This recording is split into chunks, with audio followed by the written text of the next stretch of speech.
உடல்நலக்குறைவால் காலமான மதுரை ஆதீனத்தின் 292வது பீடாதிபதி அருணகிரிநாதர் உடல் இன்று பிற்பகல் 3 மணிக்கு நல்லடக்கம் செய்யப்பட உள்ளது. இது குறித்த கூடுதல் விவரங்களை தர காத்திருக்கிறார் எமது செய்தியாளர் ஜெகநாத். ஜெகநாத், சொல்லுங்க, தற்போது அவரின் உடலுக்கு யார் யாரெல்லாம் அஞ்சலி செலுத்தி வருகிறார்கள்? விவரங்களை பதிவு செய்யுங்க. வணக்கம். மதுரை ஆதீனத்தின் 292வது பீடாதிபதியான அருணகிரி சுவாமிநாதர் நேற்று இரவு 9:30 மணிக்கு உடல்நலம் குறைவால் மருத்துவமனையில் அனுமதி பெற்றிருந்த நிலையில் 9:30 மணிக்கு அவரது உயிர் பிரிந்தது. தற்பொழுது மதுரை ஆதீன மடத்தில் நாம் நின்று கொண்டிருக்கிறோம். இங்குதான் அவரது உடலானது வைக்கப்பட்டிருக்கிறது. அவரது உடலுக்கு பல்வேறு தரப்பு மக்கள், அரசியல் பிரமுகர்கள் இங்கு அவருக்கு இறுதி மரியாதை செலுத்தி கொண்டிருக்கின்றனர்.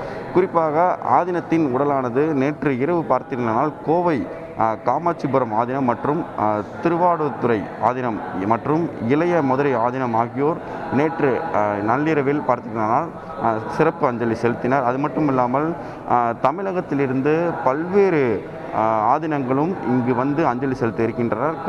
குறிப்பாக மடத்தின் உட்புற பகுதியிலானது தற்பொழுது இந்த ஆதீனத்தின் உடலானது சித்திராசனத்தில், அதாவது அங்கே பார்த்து கொண்டிருக்கிறோம், சித்திராசனத்தில் அமர வைத்து அந்த நிலையில் பொதுமக்கள் பார்த்து அவருக்கு இறுதி அஞ்சலி செலுத்தும் வகையானது ஏற்பாடுகள் செய்யப்பட்டிருக்கிறது. இதற்கான போலீசார் பாதுகாப்பு என்று பார்க்கும்போது வெளியே ஏராளமான போலீசார் பாதுகாப்பு பணியில் ஈடுபட்டு கொண்டிருக்கின்றனர். சரியாக இன்று மதியம் 3 மணி அளவில் மதுரை முனிச்சாலை பகுதியில் அமைந்திருக்கக்கூடிய ஆதீனத்திற்கு சொந்தமான மதுரை ஆதீனத்திற்கு சொந்தமான இடத்தில் அவரது உடலானது இறுதி அடக்கம் செய்ய இருக்கிறது. அது மட்டும் இல்லாமல் இந்த மதுரை ஆதீனத்தின் அடுத்த ஆதீனம் யார் என்ற ஒரு கேள்விகள் எழுப்பப்பட்டிருந்த நிலையில் 10 நாட்களுக்கு பிறகுதான் 293வது பீடாதிபதியான ஸ்ரீலஸ்ரீ ஹரிஹரா சுவாமிகள் முடிசூடப்படும் என்று அறிவித்துள்ளனர். தற்போது நாம் நின்று கொண்டிருக்கிறோம். உள்ளே மக்கள் இங்கு வர தொடங்கியிருக்கின்றனர். இங்கு ஆதீனத்தின் மதுரை ஆதீனத்திற்கு இறுதி அஞ்சலி செலுத்தி கொண்டிருக்கின்றனர். அவற்றை தான் பார்த்து கொண்டிருக்கிறோம்.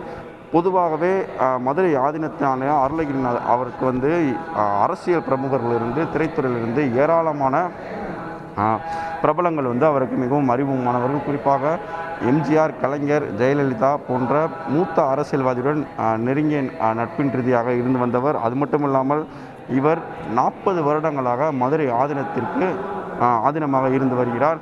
இவர் பல்வேறு கோவில்களுக்கு கும்பாபிஷேகமானது இவர் மூலமாக நடத்தப்பட்டிருக்கிறது என்று இவர் பற்றி கூற வேண்டுமென்றால் பல்வேறு பல விஷயங்கள் கூறலாம்.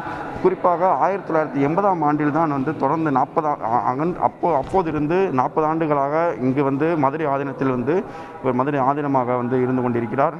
சுமார் 23 ஆண்டுகளில் 1000க்கும் மேற்பட்ட கோவில்களுக்கு இவர் கும்பாபிஷேகமானது ஏற்பாடுகள் செய்திருக்கிறார். இவரை பற்றி கூற வேண்டும் முக்கியமான விஷயம் என்று பார்க்கும்போது ராமேஸ்வரத்தில் நடந்த கச்சத்தீவு மீட்கும் போராட்டத்தில் குறிப்பாக 1985இல் கலந்து கொண்டது ஒரு பரபரப்பை ஏற்படுத்தினார். அப்போது காலகட்டத்தில் அது மிகப்பெரிய ஒரு பரபரப்பாக பேசப்பட்டது. அதற்கு பின்பு பார்த்தீர்களானால் கடந்த 2 வருடங்களுக்கு முன்பே அமெரிக்காவில் நடக்க இருக்கக்கூடிய அந்த தேர்தலில் ஜோ பைடன் வருவார் என்று, வெற்றி பெறுவார் என்று இவர் கூறியிருந்தார். அதன்படியே ஜோ பைடனும் வெற்றி பெற்றிருக்கிறார்.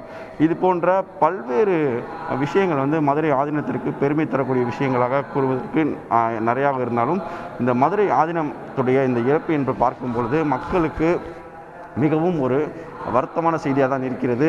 இன்னும் ஜெகநாத், அடுத்த பீடாதிபதியாக யாருக்கு சூடப்படும் என்று எதிர்பார்க்கப்படுகிறது?